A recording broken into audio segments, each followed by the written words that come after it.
A warm welcome to all my subscribers to my daily devotion titled Fresh Bread.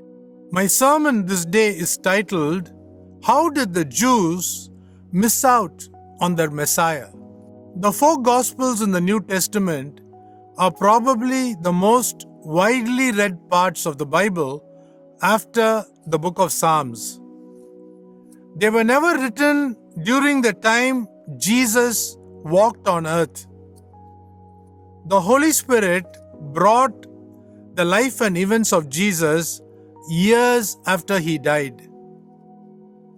The Holy Spirit wanted to share the good news to the four well-established prevailing cultures of the day, according to the demands and relevance of each culture.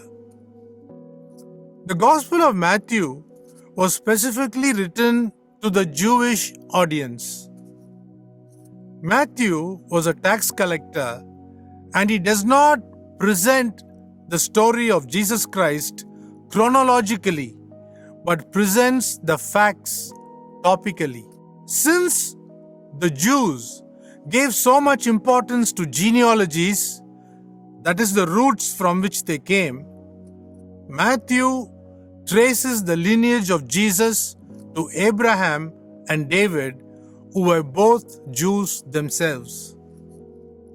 Because of the 400 years gap between the last book of the Old Testament and the time Jesus entered the world, the Jewish lifestyle became a ritual fulfilling religion rather than having a personal relationship with God.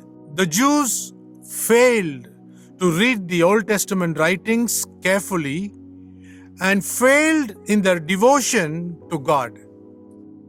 Their reading of the Bible was replaced by rituals. The decline was really steep. They never understood that the Messiah Jesus would come twice in their long history.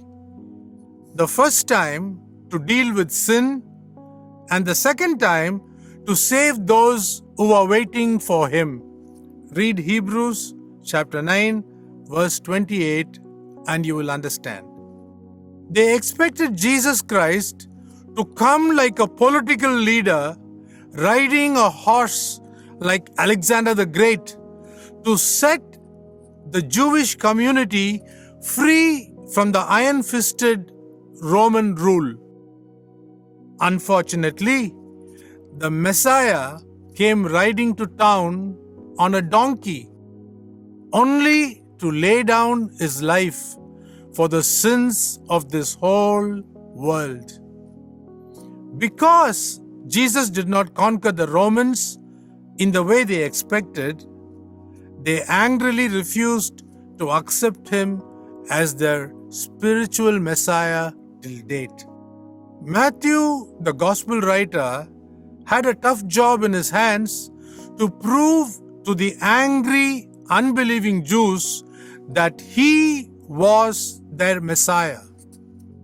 He sticks to the minutest of details just to prove to the Jewish clan that Jesus was their man. Even most of the parables in this Gospel are only written to pierce the Jewish heart. Let me close giving an example. The parable of the wedding banquet was written to convince the Jews that they need to get rid of their self-righteous garment and change their garments to what heaven prescribes. We read this in the Gospel of Matthew, chapter 22. Think about it. Have a great day.